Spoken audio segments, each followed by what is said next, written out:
Hey kids, this is Ivan. How you doing? It's early morning. Well, it's not really early morning, but my girlfriend's still sleeping, so I'm talking quieter, and I goosed up the volume on the laptop. So we'll see how this actually sounds volume-wise. But anyhow, I want to make a video talking about another one of my hot buttons or pet peeves, and that's going to be what I'm going to call like wanting to be psychic. And once again, I made a video listing a bunch of these, and DBJ asked me, hey, why don't you make a video about each one of these? So wanting to be psychic is, to me, it's like where players want to know things that their character manifestly would not know, or wanting to dictate things like, my character would know that, whatever the situation might be. And this actually kind of, for me, kind of crosses the line sometimes. It gets a little fuzzy into another one of my pet peeves, which is like reality haggling or working the ref. Where the player really starts to want to dictate what game world reality would be. In this case, it would be like what their player knows. And sometimes by dictating what their player knows, they actually dictate reality. And my player knows this, and in fact, what they know is this. So I've changed what the truth is. But a lot of times, it's just wanting to have knowledge that their player wouldn't necessarily have in that situation. And like in this video, like in all of them, I want to kind of put a more of a positive spin on it and talk about me, and not just, bitch about other players. I think mostly I've been less guilty of this sin than some of the other ones. I'm probably more guilty of being ultra pissed off when people engage in it and not flexible enough to kind of take into consideration there's times that they might know something, or it might be fun for the player to know something that the character doesn't know. The example that always comes back to me is like, probably my first or second year playing, I had one guy over my house one time, and we started the iconic dungeon door, because that's where the adventure started. A lot of times, it was a one shot. We didn't have a lot of time. Can you believe I was doing a one shot? But so they just started the door, and I'll never forget. Michael's like, "Well, are there monsters in there?" And he didn't want to go in until he knew what was down there. And I've actually seen this, in other years, where people just kind of want to know, well, what's going to be in there, and they don't want to proceed until they have more knowledge. Knowledge that, like, if they're standing next to me and they say, well, what's in there? I'm like, well, I guess these walls are made of lead because, my x-ray vision is not working so good. But that's just kind of funny, little aside. But other times, it's like, what will happen here? Like, given this set of contingencies, like, or if there was an example really recently where, I'm playing a game and a guy makes a bunch of grenades or, Molotov cocktails.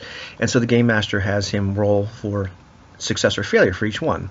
And so it turns out that out of 6 he made, I think one of them he failed to make correctly.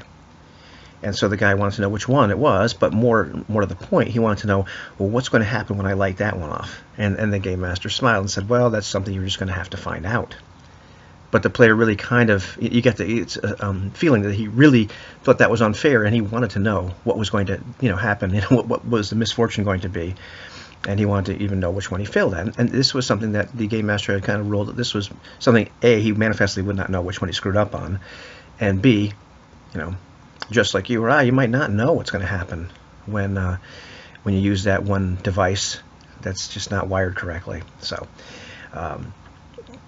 there's other situations which get a little fuzzier, and this is kind of like where I've had to change my thinking a little bit. Things like, what are my chances? And I've made several videos about that, where you kind of know what your ballpark chances are, in my opinion. And so I still stick to my guns as far as that's concerned, but I am more into giving players a look behind the veil in terms of what their chances of success are.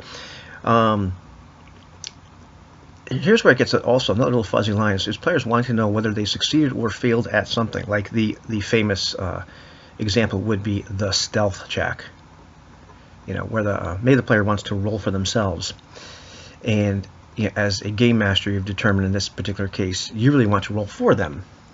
Age-old. Well, I guess that's not age-old controversy, but it's a controversy, and the player feels that they ought to be able to know whether they succeeded or failed at something. And as a game master, at least from my perspective, I'm sure there's all kinds of different perspectives, but I'm going with what my motivation is. As a player, I wouldn't want to know necessarily if I succeeded or failed at something like that, because I would want the fun of finding out, and my character acting as if he believes he succeeded, and perhaps he's actually failed terribly. He's crawling beneath the grass and his butt sticking out or whatever, and rather comical.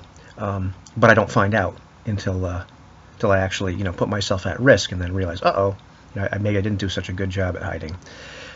there is, of course, the other side of that coin. And I think over time I've kind of warmed up to that idea of the, for lack of a better term, like the tension of knowing what your character doesn't know.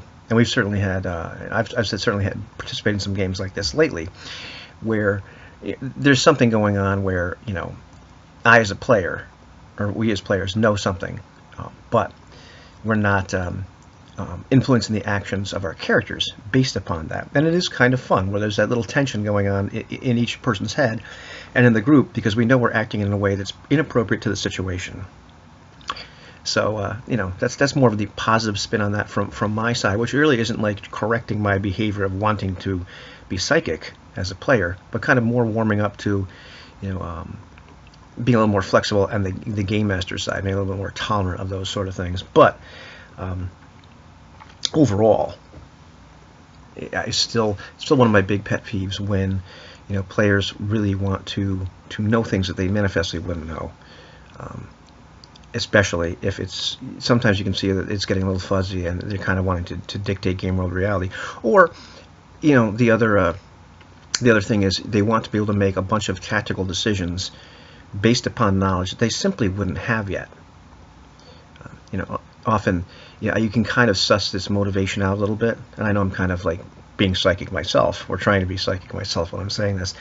But you kind of get that feel for that player that, wants to have this out-of-game knowledge because they're definitely going to use it, and their player is going to all of a sudden act on this, knowledge that they manifestly would not have. So we've all played with that guy. So yeah, that's another player behavior that drives me absolutely crazy, and just kind of a take on my softening my perspective from the game master's chair, or even from the other player's chair. I've had some more chance to have some fun, acting as a player, knowing darn well what's going on, and my character doesn't. I've done that for years, but it just had some different contexts where I used that technique, and it was a lot of fun. So yeah, a little bit long video on something that's relatively short, but yeah, psychic players.